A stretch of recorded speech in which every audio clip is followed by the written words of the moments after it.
beginning our descent towards Amsterdam Schiphol Airport. Turn that off, Vanessa. Thank you. Turkish Airlines Flight 1951 is preparing to land in Amsterdam.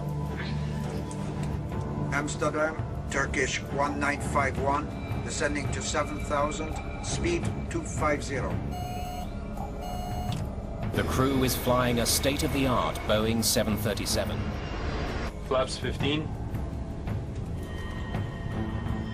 Localizer alive, localizer capture.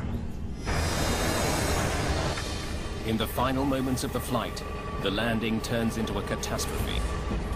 The plane falls like a rock. The crash of Turkish Airlines Flight 1951 involves the most popular plane on Earth. With nearly 1.5 million passengers boarding 737s every day, investigators need to figure out if the problem was with the plane or with the pilots flying it. Mayday, mayday.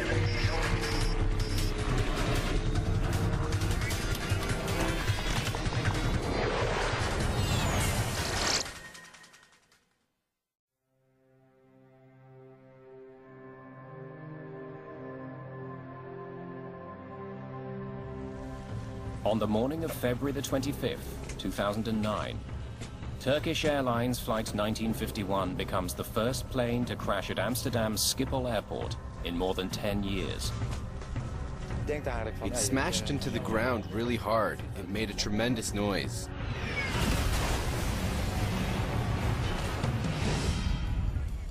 The plane hits the ground in a muddy field just north of runway 18 right.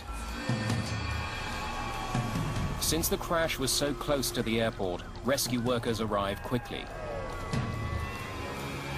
Most of the passengers have survived, but many are badly injured. Survivors are taken straight to local hospitals. Images of the Amsterdam accident quickly spread around the world. This is the third crash of a passenger jet in the past 6 weeks. The sudden nature of this accident adds to the mystery. It doesn't take long for the Dutch safety board to arrive at the scene. They will be investigating this accident, but they won't be alone. The crash involved an American-made plane, so the U.S. National Transportation Safety Board sends Joe Sador, one of its most experienced investigators, to Amsterdam. When it's a non-U.S. registered aircraft that crashes overseas, such as this Turkish Airlines, we are the state of manufacture and design of the airframe, and also in this case the engines. Fuselage in 3 large pieces, engines forward of the main wreck site. Flight 1951 was one of the most advanced aircraft in the skies, the Boeing 737-800 series. It's designed to travel longer routes at higher altitudes. The new generation 737 is still the best airplane Boeing ever built. We developed an airplane that had an improved wing, improved avionics, simpler systems that required less maintenance. Investigators know this isn't just any plane. The 737 is the world's best-selling commercial jet. Finding out why this one crashed is imperative. There are more than 5,000 of them in the skies. They carry about 1.5 million passengers a day. Investigators must quickly determine if there's a flaw with the plane that could cause another accident. What they know so far is that Flight 1951 had been traveling from Istanbul, Turkey, to Amsterdam. There were 128 passengers on board the early morning flight, including 4 engineers from Boeing. Ladies and gentlemen, we're beginning our descent towards Amsterdam Schiphol Airport. Please raise your seat backs to the upright position and stow away your tray tables. There was no mention on board of any kind of trouble in the cockpit. The crash has killed 9 people, including 3 members of the Boeing team and the pilots in the cockpit. See if you can get me some aerials of the crash site. There are eerie similarities to another recent accident involving a Boeing aircraft. British Airways Flight 38. Approximately a year before this, there had been a 777 short landing at Heathrow, which had a dual-engine flame-out In that accident, a Boeing 777 fell to the ground short of the runway. The British Airways pilots reported that both their engines stopped delivering power just before landing. At the time of the Turkish Airways crash, the cause of that accident hasn't been found. Like in that case, investigators have plenty of clues to work with. The plane and its engines are largely intact. The flight data recorder and cockpit voice recorder are found in good condition. There are also plenty of survivors to describe what happened. According to the passengers, the landing had been routine, but then suddenly the plane simply dropped out of the sky and hit the ground.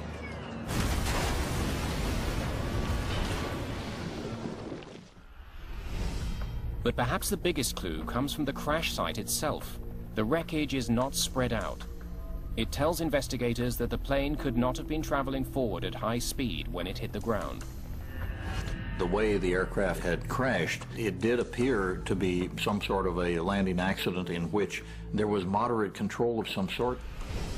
The pattern of debris and the passenger reports point investigators to an immediate suspect: the engines. The engines issue was a very big issue in my thought process at the time, initially. There's no evidence of fire on the fuselage. In many crashes, fuel in the plane's tanks ignites on impact. The lack of fire raises an obvious question. Did the engines stop running because Flight 1951 had simply run out of gas? That was one of the first thoughts that I had was, did this airplane have fuel aboard? Because otherwise, how does a 737 literally fall out of the sky on approach to an airport? But the location and condition of the plane's engines suggest that perhaps they didn't quit in flight. Sure looks like it was running. When we first looked at where the engines ended up, the initial impression was that they probably were producing thrust at impact, given that they were so far forward of the main wreckage.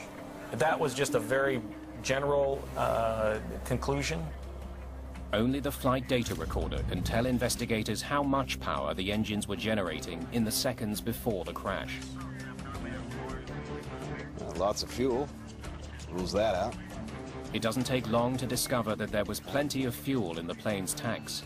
Flight 1951 definitely did not run out of gas.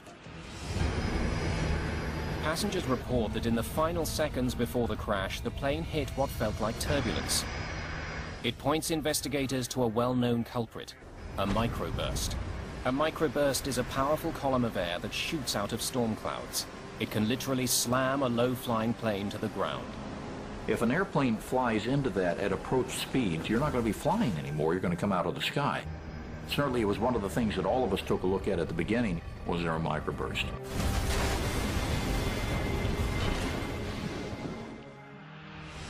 In 1985, a Delta Airlines flight was caught in a microburst while landing at Dallas-Fort Worth Airport. The plane hit the ground short of the runway. 137 people were killed. Investigators learned that there were heavy clouds above the airport at the time of the accident. A powerful gust of wind may well have accompanied them.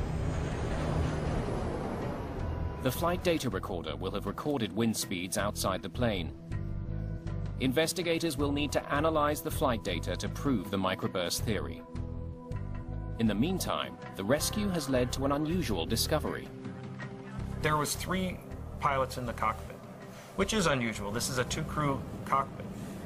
So why was that 3rd pilot there? Since none of the 3 pilots survived the accident, it's all the more urgent for investigators to retrieve the data from the cockpit voice recorder. It records conversations in the cockpit. They're in luck. Because of the way that the aircraft crashed, access to the recorders and the condition of the recorders was excellent. The reason for the 3rd pilot is soon uncovered. Flying standard arrival route. Visibility 3,500 meters, expected to decrease to 2,500 meters. For First Officer Murat Sezer, this had been a training flight of sorts. He was new to the airline and was being shown the intricacies of landing at Amsterdam's airport.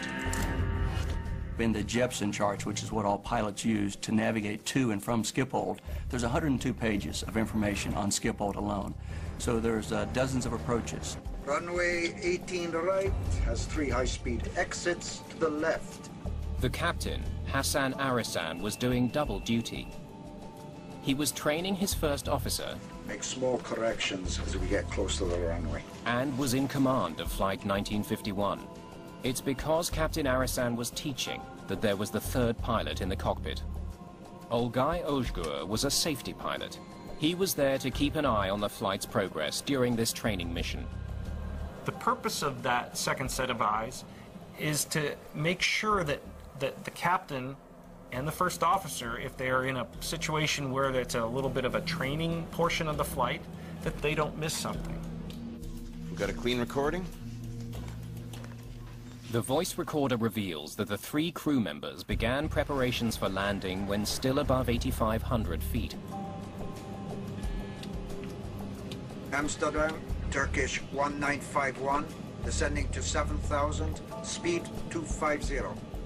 But the voice recorder has picked up an unusual sound, a warning that makes no sense at this stage of the flight. One of the investigators from Boeing was a engineering pilot that came and helped with the CVR. And he's listening to see when, or are there any unusual sounds that can be heard that would not be normal. Speed okay for ILS 18 right. Descend to 4,000, ILS 18 right. The alarm keeps sounding. It's the landing gear configuration warning horn. Captain Arisan continually dismisses it. Turkish 1951, descend to 4,000, ILS 18 right. Landing gear. Is that the landing gear warning? They're at 8,300 feet here. The warning is a solid clue, but investigators can't yet see how it could possibly have caused a crash. The crew